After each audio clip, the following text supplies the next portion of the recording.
Hello అండి. నేను మీ doctor Anusha Reddy, fertility expert, 49 fertility centre Warangal branch. ఈరోజు మనం ఈ వీడియోలో ఏఎంహెచ్ అనే టెస్ట్ గురించి మాట్లాడుకుందాం.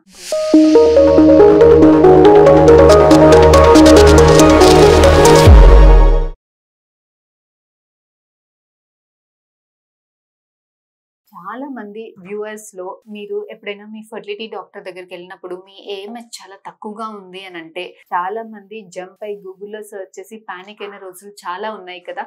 సో మనం ఈ రోజు ఈ వీడియోలో అసలు ఈ ఏఎంహెచ్ అంటే ఏంటి, ఏఎంహెచ్ తక్కువగా ఉంటే చాలా ప్రాబ్లమా, అసలు ఏఎంహెచ్ ఎక్కువగా ఉంటే ఏమర్థం, తక్కువగా ఉంటే ఏమర్థం, ఏఎంహెచ్ తక్కువగా ఉంటే ఎగ్స్ బాగా తక్కువ ఉంది, ప్రెగ్నెన్సీ ఛాన్సెస్ చాలా తక్కువ ఉంది, ప్రెగ్నెన్సీ రాదా, ఇలాంటి టాపిక్స్ గురించి మనం ఈ రోజు ఈ వీడియోలో మాట్లాడుకుందాం. ఏఎంహెచ్ అంటే యాంటీ ముల్లేరియన్ హార్మోన్. ఇది ఒక బ్లడ్ టెస్ట్. దీంట్లో మనకి మన బాడీలో ఎగ్స్ ఎన్ని ఉన్నాయి, మిగిలి ఉన్నాయి అన్న దాని గురించి ఇన్ఫర్మేషన్ ఇస్తుంది.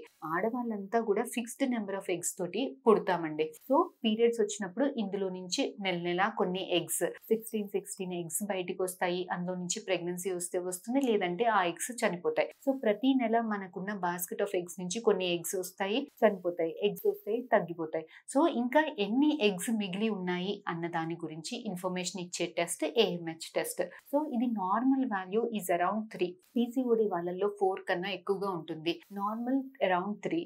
2 కన్నా తక్కువ ఉంది అంటే ఎగ్ రిజర్వ్ తగ్గుతుంది, ప్రెగ్నెన్సీస్ జల్దీ ప్లాన్ చేసుకోవాలి అన్న ఒక ఇండికేటర్. ఏఎంహెచ్ 1 కన్నా తక్కువగా ఉంది అని అంటే please don't delay your pregnancies అండి. ఎంత జల్దీ వీలైతే అంత జల్దీ ప్రెగ్నెన్సీ ప్లాన్ చేసుకోవాల్సింది ఉంటుంది. ఎందుకు ఈ ఎగ్స్ చాలా తక్కువ ఉన్నప్పుడు క్వాలిటీ కూడా చాలా తక్కువగా ఉంటుందా అని అంటే జనరల్ గా ఏజ్ ఎక్కువ అవుతున్నా కొద్దీ ఎగ్ నెంబర్ తగ్గుతుంది కాబట్టి క్వాలిటీ కూడా తక్కువగా ఉంటుంది. సో ఏఎంహెచ్ తక్కువ ఉంటుంది అని అంటే ఎగ్స్ తక్కువ ఉంటుంది అనే కానీ మీ ప్రెగ్నెన్సీ రావడానికి అవకాశాలు తక్కువగా ఉంటున్నాయి అని మాత్రం కాదు. సో ఏఎంహెచ్ తక్కువగా ఉన్న వాళ్ళు ఇంకా ఎగ్స్ అయిపోకన్నా ముందే వీలైనంత జల్దీ ప్రెగ్నెన్సీ ప్లాన్ చేసుకోవాల్సింది ఉంటది. జల్దీ ప్లాన్ చేసుకోవాలి అంటే ఇట్ డజంట్ ఆల్వేస్ మీన్స్ ఐవీఎఫ్ఏ కాదు. సో మీకు మీ డాక్టర్, ఫర్టిలిటీ డాక్టర్ దగ్గరికి యాజ్ సూన్ యాజ్ కన్సల్ట్ అయ్యి బేసిక్ ఇన్ఫర్టిలిటీ ఎవాల్యుయేషన్, ఎగ్స్ ఇంకా ఎన్ని ఉన్నాయి, ట్యూబ్స్ బాగున్నాయా, గర్భసంచి బాగుందా, సీమన్ స్పర్మ్ అంతా బాగుందా అన్నది చూసుకొని వీళ్ళంత జల్దీ ఒక 3-4 సైకిల్స్ న్యాచురల్ గా ట్రై చేసి రాలేదు అంటే ఇమీడియట్ గా ఐయుఐ సైకిల్స్ కి స్టెప్ అవునాయి. లేదు స్పర్మ్ పారామీటర్స్ కూడా ఏదైనా ఇబ్బంది ఉంది, చాలా సివియర్ స్పర్మ్ పారామీటర్స్ కూడా ఉంది అన్నప్పుడు చాలా మంది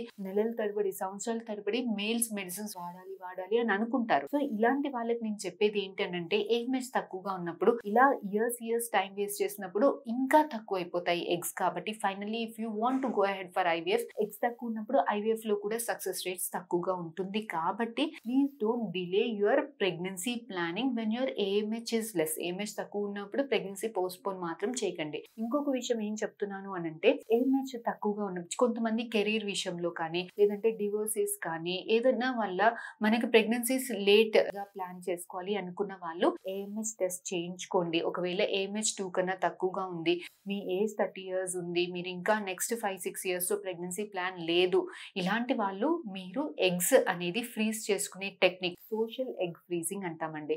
సో ఎవరికైతే ఏజ్ ఎక్కువ అవుతుంది అయినా కూడా ప్రెగ్నెన్సీ ప్లాన్ చేసుకోవాలి అని లేదు, ఇలాంటి వాళ్ళు ఏఎంహెచ్ చేయించుకుని ఒకవేళ మీ ఏఎంహెచ్ 3 కన్నా ఎక్కువగా ఉందంటే you can delay your pregnancies. కానీ ఎగ్స్ తక్కువ అయిపోతున్నాయి అనుకున్న వాళ్ళు ఐవీఎఫ్ స్టిమ్యులేషన్ చేయించుకుని ఇంజెక్షన్స్ తీసుకుని ఎగ్స్ ని బయట ల్యాబ్ లో ప్రిజర్వ్ చేసుకుని when ever there is a partner, మీరు మళ్ళీ రీమ్యారేజ్ చేసుకున్నప్పుడు లేదంటే when ever you want to plan pregnancies అలాంటప్పుడు మీ పార్ట్నర్ స్పర్మ్స్ తోటి ఇంజెక్ట్ చేసుకుని బేబీస్ క్రియేట్ చేసుకోవడం వల్ల మీ ఓన్ జెనెటిక్ మెటీరియల్ తోటి మీకు బేబీ వచ్చేదానికి ఛాన్సెస్ చాలా హైగా ఉంటుందండి.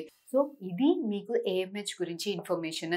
ఏఎంహెచ్ అనేది మీకు ఎగ్ నెంబర్ ఎంత ఉంది అని మాత్రమే చెప్తుంది, అంతేగాని ప్రెగ్నెన్సీ వస్తుందా ప్రెగ్నెన్సీ రాదా అని మాత్రం it doesn't define your pregnancy. So ఎక్కువగా ఉన్న వాళ్ళు yes you can actually if you want to postpone, yes you can postpone if there is no other reasons. తక్కువగా ఉన్న వాళ్ళు మాత్రం please don't try to postpone your pregnancies అండి. వీళ్ళంత జల్దీ మీ ఫర్టిలిటీ స్పెషలిస్ట్ ని కన్సిడర్ చేసి మిగతా పారామీటర్స్ బేస్ చేసుకుని ప్రెగ్నెన్సీస్ అనేవి ప్లాన్ చేసుకోండి. Thank you.